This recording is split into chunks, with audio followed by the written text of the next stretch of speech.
বিশিষ্ট সমাজকর্মী Dhaka south city কর্পোরেশনের প্রাক্তন কমিশনার আলহাজ মোহাম্মদ মোশাররফ হোসেন খোকনকে সংবর্ধনা দিয়েছেন লন্ডন রেড ব্রিজের স্থানীয় বাসিন্দারা। রোববার লন্ডনের রেড ব্রিজের অ্যাপল রিয়েল স্টেটের নিজস্ব অফিসে এই সংবর্ধনা অনুষ্ঠানের আয়োজন করা হয়। রেড ব্রিজ কমিউনিটি ট্রাস্টের সভাপতি মোহাম্মদ ওহিদউদ্দিনের সভাপতিত্বে অনুষ্ঠানটি পরিচালনা করেন জহির হোসেন গৌস। অনুষ্ঠানটির সার্বিক তত্ত্বাবধানের দায়িত্বে ছিলেন অ্যাপল রিয়েল স্টেটের পরিচালক এবং রেড ব্রিজ কমিউনিটি ট্রাস্টের senior vice president Afsar Hossain Anam.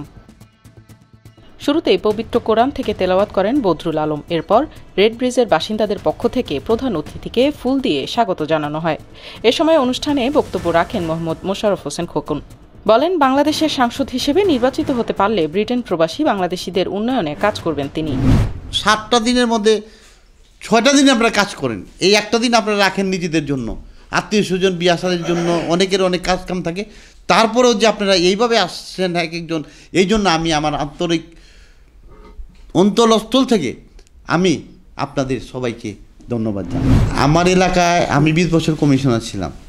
আমার এলাকায় দিয়া বাসের খোটা দিয়ে ঘরবাড়ি ছিল, 30,000 টাকা কাঠা জায়গা ছিল, ওই কাঠা এখন 1 কোটি টাকা কাঠা। আমি আমার এলাকায় 200 কোটি টাকার কাজ করেছি 20 বছরে। রোড ঘাট আমি 7 বিঘা জায়গা দিছি। আমাদের 3বারের প্রধানমন্ত্রী খালেদা জিয়া 10 কোটি টাকা দিছে, ওই 10তলা model high school and college, এটা আপনিও জানেন। আমার আব্বার নামে খেলার মাঠ, দিলার হোসেন খেলার মাঠ, আরও 3টা খেলার মাঠ। আমার এলাকায় টোটাল একটা কোনো ওয়ার্ডে মাঠ নাই, 4টা মাঠ। আপনার মাতৃসজন, ডাক্তারখানা, কোনো কিছু আমি যে জনগণের চাহিদা অনুযায়ী আমার ওয়ার্ডকে আমি এত সুন্দরভাবে একটা মডেল তৈরি করেছি। ইনশাল্লাহ যদি আমাকে আমাদের দেশনেত্রী বেগম খালেদা জিয়া এবং আমাদের ভারপ্রাপ্ত চেয়ারম্যান তারেক রহমান আমাকে নমিনেশন দেয়, ইনশাল্লাহ আমি 7 আসনের জনগণের জন্য কলেজ, মাঠ, স্কুল, রোড ঘাট কোনো কিছুই আমি কমতি রাখবো না। ইনশাল্লাহ জনগণের চাহিদা যা যা আছে সব আমি ইনশাল্লাহ পূরণ করব। As I heard about him, that he is a really nice man, he is a really sincere man, he worked hard for Lalbagh 7, and he's really have a good name and fame in his area, and people in the area believe in him.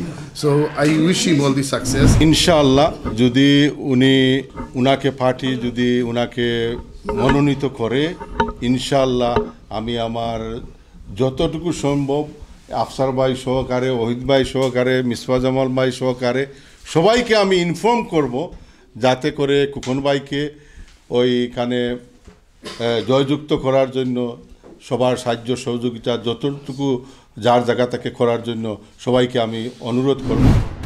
এই সংবর্ধনা অনুষ্ঠানে বিশেষ অতিথি হিসেবে উপস্থিত ছিলেন প্রাক্তন councillor এবং মেয়র দরস উল্লাহ, মিডিয়া ব্যক্তিত্ব মিসবা জামাল, আফসর হোসেন এনাম, আকিকুর রহমান আকিক, বদরুল আলম, মোহাম্মদ আকবর, মোহাম্মদ শামসর সহ প্রবাসী বাংলাদেশি কমিউনিটির সদস্যরা। Politika TV, London.